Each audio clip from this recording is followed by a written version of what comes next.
ناظرین محترم، اس ویڈیو کو بنانے کا مقصد یہ نہیں ہے کہ میں آپ کو ڈرا سکوں، بلکہ اس ویڈیو کو بنانے کا مقصد یہ ہے کہ میں آپ لوگوں کو حقائق سے آگاہ کر سکوں اور تمام لوگ اپنی اپنی حیثیت اور طاقت کے مطابق ان سے بچنے اور ان کا مقابلہ کرنے کی صلاحیت بھی پیدا کر سکیں۔ کرونا وائرس اصل میں وہ چھوٹا دھماکہ ہے جس کے بعد ایک بڑا بلکہ آخری دھماکہ ہوگا۔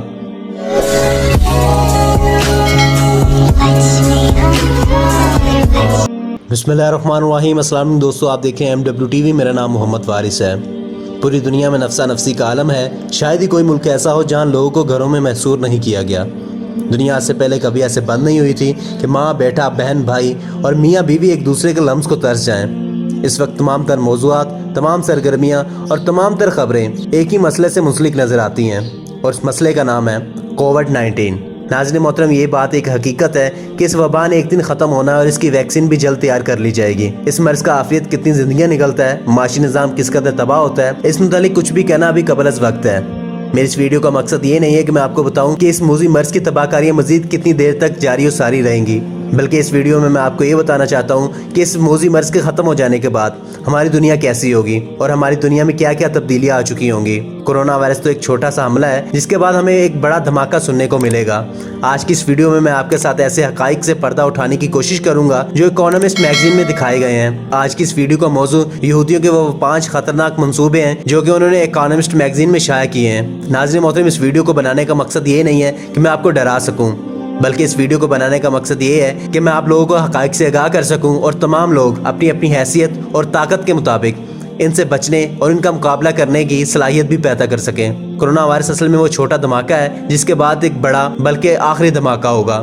اصل میں اس وائرس کے ذریعے تمام دنیا میں اس کی ویکسین لگوانا لازمی قرار دے دیا جائے گا۔ آپ بغیر ویکسین لگوائے اور سرٹیفکیٹ حاصل کیے ہوئے نہ ہوائی سفر کر سکیں گے، نہ حج و عمرہ، نہ زیارتوں کو جا سکیں گے، یہاں تک کہ نکاح نامہ یعنی شادی بھی نہیں ہو سکے گی۔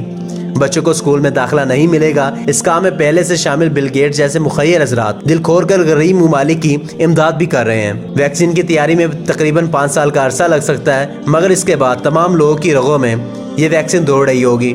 یوں سمجھے کہ ایک سرکاری وائرس دوڑ رہا ہوگا جسے کبھی بھی کسی بھی طرح سے متحرک کیا جا سکے گا، کبھی بھی کہیں بھی کوئی وبا پھیلائی جا سکے گی اور کم خرچ اور بالانشی انداز سے ایسا حملہ کیا جا سکے گا جس میں نہ ہتھیار استعمال ہوں گے، نہ املاک کو نقصان پہنچے گا۔ اسی دوران دشمن کو ویکسین بیچ کر اور قرضہ دے کر مزید اپنے جال میں پھنسایا جا سکے گا۔ تو بھائیو، کرونا یا کووڈ-19 کا کام صرف آپ کو ویکسین لگوانے کے لیے تیار کرنا ہے، اصل دھماکہ اس کے بعد ہوگا۔ اللہ ہم سب کو دجال کی چالوں اور فتنے سے محفوظ رکھے۔ ناظرین محترم، ایک نئی تھیوری بھی جنم لے رہی ہے جس میں کرونا وائرس، 5G ٹیکنالوجی اور ایجنڈا نینو چپ یا پھر FRID چپ تینوں ایک دوسرے سے منسلک نظر آتی ہیں۔ پہلے میں آپ کو اکانومسٹ میگزین میں شائع کیے گئے یہودیوں کے وہ 5 خفیہ پلانز آگاہ کرنے کی کوشش کرتا ہوں۔ اس ویڈیو میں 5 یہودی پلانز کو ڈیکوڈ کیا جائے گا۔ یہودیوں کا پہلا خطرناک منصوبہ every thing is under control ہے۔ اس کے معنی ہے ہر چیز طے شدہ منصوبے کے مطابق ہمارے کنٹرول میں ہے، جیسا کہ دی اکانومسٹ میگزین کے کور پیج میں بآسانی دیکھا اور سمجھا جا سکتا ہے۔ ایک طرف پوری دنیا کرونا وائرس سے ڈر کے گھروں میں بیٹھی ہوئی ہے، حکومتیں سکڑ کر دارالحکومتوں تک محدود ہو گئی ہیں، عوام کو 2 وقت کی روٹی کے لالے پڑ گئے ہیں، کئی ممالک کو اپنی حیثیت برقرار رکھنے کے خطرے کا سامنا ہے۔ لیکن آپ دیکھیں، وہیں یہودی میگزین فخریہ انداز میں یہ کہتا ہے every thing is under control. یہ بات عقل مندوں کے کان کھڑے کرنے کے لیے کافی ہے۔ کرونا وائرس کے ذریعے جس جال کو بچھایا گیا ہے وہ بالکل توقعات کے عین مطابق پورا ہو رہا ہے۔ تبھی تو یہودی میگزین فخریہ کہتا ہے کہ سب کچھ طے شدہ منصوبے کے مطابق انڈر کنٹرول ہے۔ Number 2، big government.